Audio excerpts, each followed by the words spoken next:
Dans les contrées africaines, une croyance persistante imprègne souvent les perceptions des enfants différents. Étiquetés souvent des enfants sorciers ou des porteurs de malédictions, ils sont largement mécompris. Mais derrière ces stéréotypes se cache une réalité bien différente, celle de l'autisme.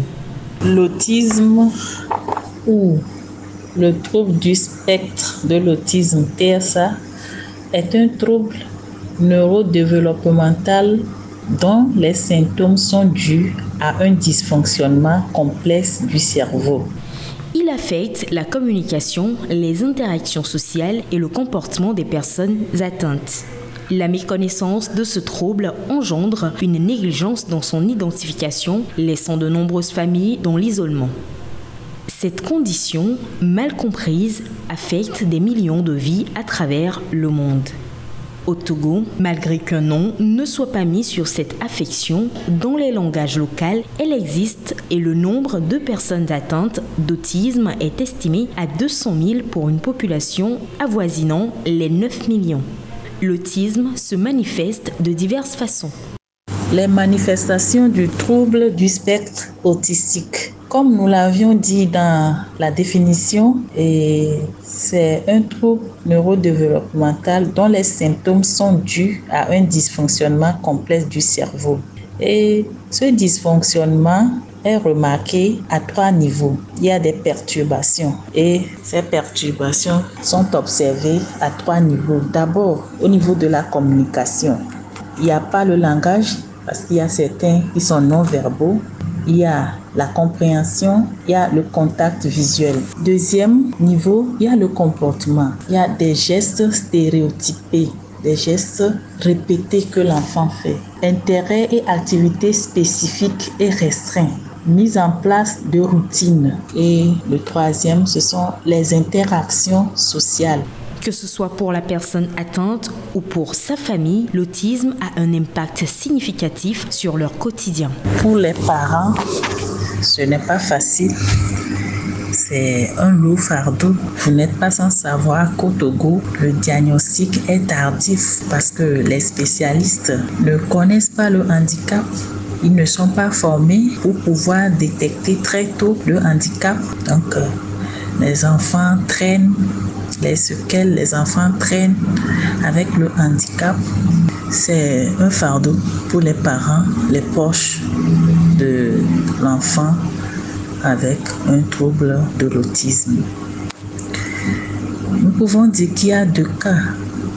Pour ceux qui ne savent pas, n'ont jamais su qu'il y a un handicap qui est l'autisme, mais il n'y a pas une prise en charge appropriée. Les enfants sont là, enfermés, déscolarisés. Ils n'ont pas de loisirs dû au regard des autres, le regard pesant que la société porte à l'endroit de l'enfant et de ses parents. Pour les parents dont les enfants ont été diagnostiqués, c'est un choc, mais il faut arriver à dépasser ce choc. Il y a une prise en charge appropriée. Il est important de relever que l'affection touche 4 fois plus de garçons que de filles. Le diagnostic, bien que souvent posé entre 3 et 5 ans, peut être établi dès l'âge de 18 mois, offrant ainsi des opportunités cruciales pour un soutien adapté. 74% des décès maternels enregistrés ont eu lieu dans les centres de santé et la plupart de ces décès étaient évitables. C'est la conclusion du rapport d'évaluation de la qualité des soins aux mères, aux nouveau-nés et aux enfants dans les structures de santé au niveau de certains districts du pays. Le centre hospitalier préfectoral de Vaughan, d'Aného, de Ngotché, de Sotoubois et au CHU Campus Lomé ont été évalués à partir de juillet 2023 sur la qualité de leurs soins. Les évaluations ont relevé l'état défectueux et ne respectant pas les normes d'incinération dans ces centres. Il est aussi relevé l'insuffisance d'entretien des locaux, la non-systématisation des ports de gants, la rupture de stock de sang et de produits sanguins labiles dans ces centres de santé. Selon les évaluateurs, la première cause de décès évitable des mères, c'est l'hémorragie. La commission d'évaluation a aussi relevé qu'il y a une insuffisance dans la qualité des supports de collecte de données de base, comme les registres non adaptés, les registres mal remplis, l'insuffisance de protocoles de soins. Dans les centres de santé concernés par ce rapport, on note aussi une insuffisance de ressources humaines marquée par l'absence de spécialistes comme les néonatologues, les pédiatres et les gynécologues.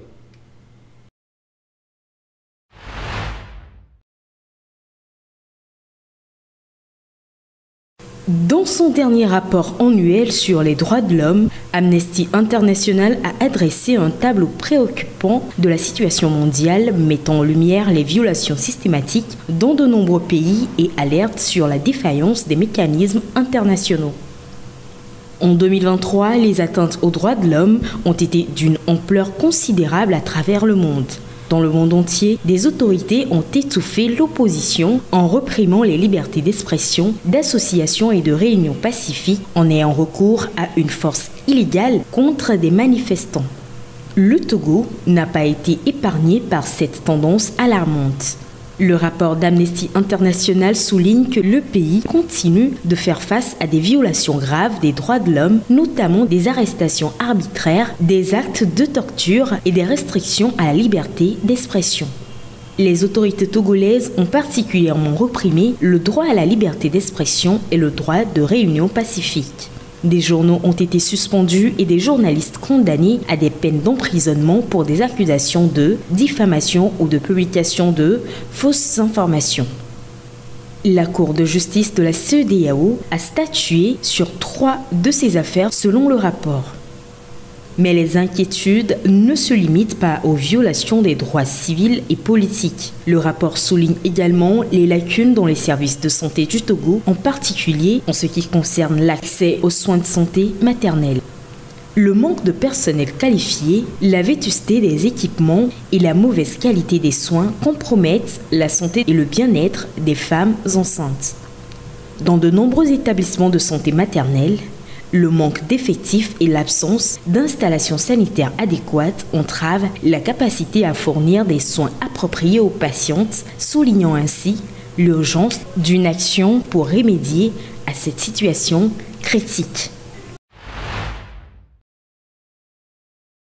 L'ampleur de la crise actuelle de la faim et de la malnutrition dans le monde est énorme. Chaque jour qui passe, les populations du monde entier s'enfoncent dans la faim. En témoigne un récent rapport de 16 organisations de l'ONU et humanitaires sur l'année 2023. Il ressort dans ce rapport que près de 282 millions de personnes ont nécessité une aide d'urgence, soit 24 millions de plus que l'année précédente. En effet, les violences, la crise économique, le changement climatique, entre autres, sont les facteurs favorisant l'insécurité alimentaire. Et selon les analyses d'experts, près de 55 millions de personnes devraient être confrontées à une grave faim au cours de la prochaine période de soudure de juin à août 2024 en Afrique de l'Ouest et centrale. Et plus précisément en Afrique de l'Ouest, les chiffres de la faim les plus alarmants se situent au Mali, pays touché par le conflit où quelques 2600 personnes seront confrontées à une faim potentiellement catastrophique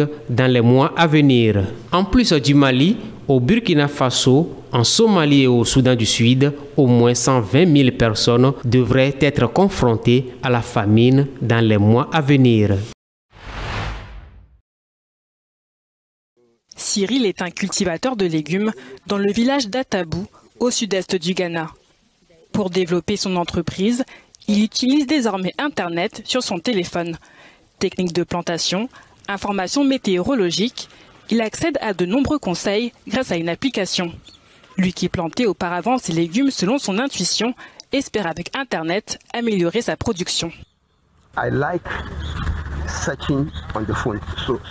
J'adore faire des recherches sur mon téléphone. Donc quand j'ai reçu celui-ci, j'ai vu qu'il était très intelligent. Ce n'est pas compliqué d'avoir les informations que je recherche. Dans ce marché, une formation en compétences numériques est donnée à un petit groupe d'hommes et de femmes. Bien que 85% de la région subsaharienne soit couverte par des réseaux, seulement 25% des habitants les utilisent. combler le fossé numérique qui est devenu une priorité au Ghana. L'accès à Internet mobile stimulerait le développement économique. À Accra, Anita dirige une entreprise de traiteurs prospères. Elle affirme que c'est grâce à son téléphone. En fait, je reçois mes commandes d'Instagram, TikTok, Facebook, WhatsApp, ainsi que par des textos. Sans Internet, vous ne pouvez pas obtenir toutes ces demandes. Le coût d'achat d'un téléphone reste toutefois un obstacle majeur pour les commerçants. Le chef de la tentative de coup d'État déjouée en RDC a été tué par l'armée congolaise, qui affirme également l'arrestation d'une cinquantaine de personnes, dont 3 citoyens américains. L'armée congolaise affirme avoir tué Christian Malanga, chef de la tentative de coup d'État déjouée dimanche en République démocratique du Congo. Le contingent national affirme également avoir arrêté une cinquantaine de personnes, dont 3 citoyens américains. Une fusillade a retenti vers 4 heures du matin dans la capitale Kinshasa alors que des hommes armés ont attaqué la présidence dans le centre-ville. Le chef de l'opposition en exil aux États-Unis, Christian Malanga, a été désigné comme étant à la tête de l'attaque du Palais de la Nation. Il aurait donc été neutralisé lors de l'assaut. Ce dernier avait publié tôt dimanche sur un compte Facebook semblant lui appartenir une vidéo en direct de l'intérieur du palais présidentiel. Entouré d'hommes armés, il y menaçait le président congolais Félix Tshisekedi. Christian Malanga Muzumari, congolais issu de la diaspora de 41 ans, était un ancien militaire de formation. Ce nostalgique du Zaïre a longtemps vécu aux États-Unis avant de se présenter aux législatives de 2011 en RDC dans les rangs de l'opposition. Il avait été interpellé avant les élections pour avoir été ouvertement anti-Kabila. La tentative de coup d'État a eu lieu aux premières heures de dimanche au Palais de la Nation à Kinshasa. Un groupe d'hommes armés, vêtus d'uniformes militaires, a fait éruption dans le bureau du président de la RDC pour lui demander de démissionner. Mais le président Félix Tshisekedi n'était pas dans son bureau. L'armée affirme que ses soldats ont combattu et tué certains des hommes armés. La situation est désormais calme à Kinshasa, mais de nombreux habitants sont contrariés par la tentative de coup d'État.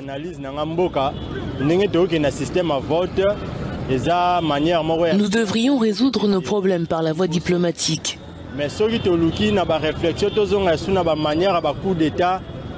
Changer les dirigeants par le biais d'élections est la meilleure façon de procéder.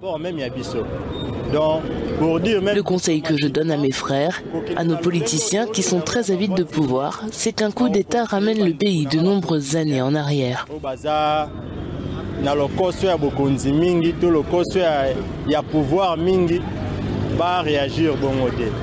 Coup d'État et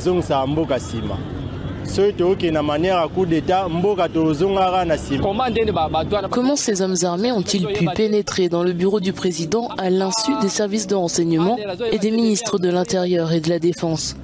Ministre intérieur, ministre de la Défense, nous demandons à notre système judiciaire de suivre cette affaire de près et de veiller à ce que tous ces fonctionnaires soient arrêtés.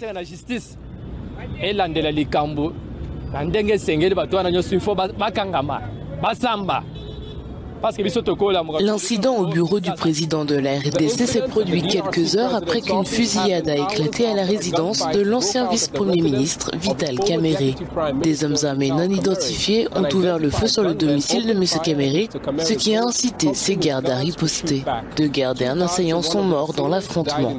Vital Kamerhe et sa famille seraient sains et saufs. L'ancien ministre est candidat à la présidence de l'Assemblée nationale. L'attaque du bureau du président de la RDC et du domicile de l'ancien ministre intervient dans le cadre d'un conflit armé qui fait rage dans l'est du pays. Les forces congolaises combattent les rebelles du M23 qui se sont emparés de vastes territoires dans la province du Nord Kivu et ont forcé plus d'1 million de personnes à fuir leur foyer depuis l'année dernière.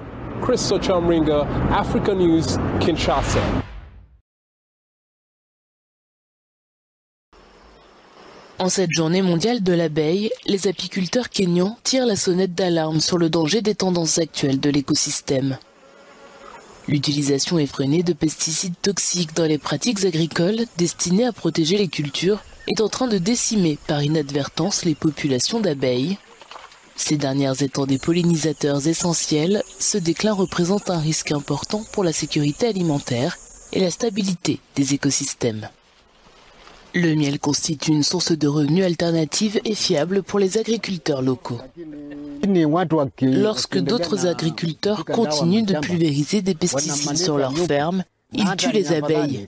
Il vaudrait mieux, en ce qui concerne la pulvérisation, le faire le soir ou la nuit à l'aide d'une torche, de sorte qu'au matin, la puissance du produit chimique soit faible. Le Kenya est confronté à des catastrophes naturelles dont l'intensité et le caractère aléatoire ne cessent de croître. Mais après la pandémie de Covid-19 qui a engendré des restrictions de circulation puis les invasions de criquets pèlerins, l'espoir est en vue. Le gouvernement du comté travaille sur un programme de restauration pour les agriculteurs. Les criquets ont mangé toutes les récoltes, toutes les plantes et tous les arbustes. Cela a entraîné l'effondrement des colonies d'abeilles et les agriculteurs ont subi des pertes. Les ruches se sont retrouvées sans abeilles. En tant que comté, nous travaillons donc à la restauration de cette gloire perdue. Nous veillons à ce que nos agriculteurs retrouvent leur niveau d'antan. En état de siège, l'apiculture kenyane fait face à plusieurs défis dont l'empoisonnement par les pesticides et la déforestation, des nuisibles et des maladies. Certains constituent de nouvelles problématiques pour les apiculteurs africains qui ne connaissent pas les acariens varroa ou encore les petits coléoptères dans les ruches. Nous avons des coléoptères, des ruches de petite et de grande taille qui n'étaient pas connues auparavant, ce qui représente un défi et nous n'avons pas de solution précise pour le moment. Je crois savoir que de nombreuses recherches sont en cours et nous espérons donc disposer très bientôt de moyens de gestion. Vient ensuite l'acarien varroa, qui est également nouveau dans notre région, bien qu'il ne soit pas très répandu. Nous sommes inquiets. Des représentants du gouvernement ont réservé à un groupe local d'apiculteurs un programme de distribution de ruches Langstroth, ainsi qu'une formation et des outils modernes d'apiculture. Dans la ville côtière d'El Amra, en Tunisie, des migrants originaires d'Afrique subsaharienne demandent à être relâchés pour pouvoir rejoindre l'Europe. Loin des routes principales, dans les oliveraies locales, des campements de migrants abritent environ 7000 personnes selon le bureau tunisien de l'Organisation internationale pour les migrations. Parmi elles se trouvent des Maliens.